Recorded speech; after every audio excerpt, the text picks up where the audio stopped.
Well, if you want to make the playoffs out west, you cannot have a long slide. The Spurs had issues early in the season. The Clippers are in a bit of a lull now. Both of those teams fighting, hold on to their spots in the standings. Welcome to Game Time. Chris Miles here with Sekou Smith, Mike Fratello. Great to be here with you this MLK weekend. The Clippers were in first place in the Western Conference standings on December 4th. They entered Sunday in 8th place.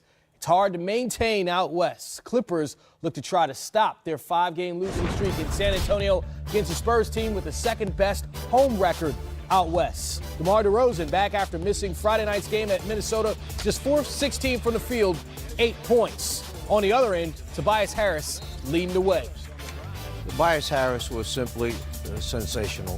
This is a guy who carried this team on his back, winds up making open shots, and he did much more than that. He wound up defensively doing a really good job helping them come up with loose balls, helping them come up with steals, interceptions, which got them easy buckets. Patrick Beverley also with 18 points for the Clippers. They're ahead by 10 when LaMarcus Aldridge. That L.A. doesn't mean he's playing for the L.A. Clippers. It means he's LaMarcus Aldridge, the man working inside for the Spurs, Sekou. Yeah, and when he plays big, the Spurs have opportunities they don't otherwise have. It's just a fact. He and DeMar Derozan both masters of the mid-range, and when he's got it cooking, you got to watch out. 30 points, 14 rebounds for LaMarcus Aldridge. Clippers building on that lead in the third quarter. Is Marco Belinelli hitting a long 2 for the Spurs, cutting that deficit down to 8. One of those keys, the three-point shooter, Belinelli. And Rudy Gay, 19 points, 8 rebounds, makes it a 5-point game. Into the fourth, it's Tobias Harris. Came into this game struggling a bit over his last couple. 17 points in his averaging 17 points over his last 3 games.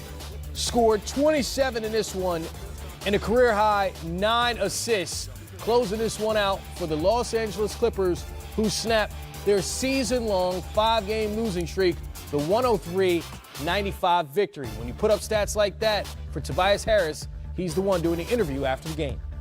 So Tobias Harris just 1 rebound, 1 assist away from triple-double. Also 3 steals. He was incredible for the Clippers. When you look at some of the stuff that he did outside of just making shots, you realize that this was a total contribution for him. Watch the steal, and now watch decision-making time. Pass it, I'm going to take on all 3 of those dark jerseys and convert. Clippers come up with a rebound, get it to you-know-who, Tobias. Does this look familiar right now? 3 more black jerseys back there, but once again, he takes it right to the rack. Now they run a little play where they come back at the end and screen down on him, get him behind the 3-point line. He knocks that one down. And to show that you want to stay on top of him, they'll throw it over your head, get inside, muscle it up, and 1. Harris giving you a little bit of everything. And Tobias, he gets a lot of the acclaim and well-deserved for the Clippers, but Danilo Gallinari now out for them. Who else is stepping up in really providing a spark? Well, guys, I think it's been a group effort all season long for these Clippers, different guys at different times. But it's hard to ignore the contributions Avery Bradley makes to this team. Such a subtle, fantastic fit on this team from a defensive standpoint, Coach.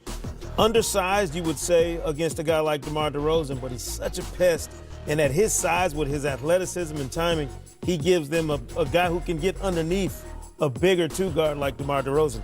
The other part about it is don't sleep on Avery Bradley's ability to knock down shots and be a potent player on the offensive end. He did that in Boston, did it on a regular basis in Boston, became a very important part of what they were doing. Now he's doing the exact same things for the Los Angeles Clippers. I think Doc realized the importance of this game after losing 5 straight. When you look at the starters, 3 of the 5 played in the 40-minute mark, 41, 43, 45, in that area. That's a lot of minutes right nowadays with the way teams are playing. And we came into this show talking about the Clippers and how that 5-game losing streak has cost them in the standings. Now it's the Spurs who have lost 3 of their last 5. DeMar Derozan in that stretch not looking as great as he looked early in the season, and you see his shooting really an issue for him right now. Should the Spurs be concerned with the way that DeMar Derozan's playing, especially sitting out a game with a sore ankle? It's a long season, and you have to factor in there's an adjustment period that any player would go through, Coach.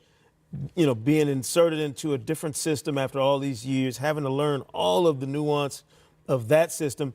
And also, teams are getting a chance to see him maybe for the second time around now in a Spurs uniform. So they can now attack him differently than they were earlier in the year. How about the ankle, too? Think about DeRozan's shots. So many of those where he's pushing off on one leg to get that shot off. That could be part of the reason.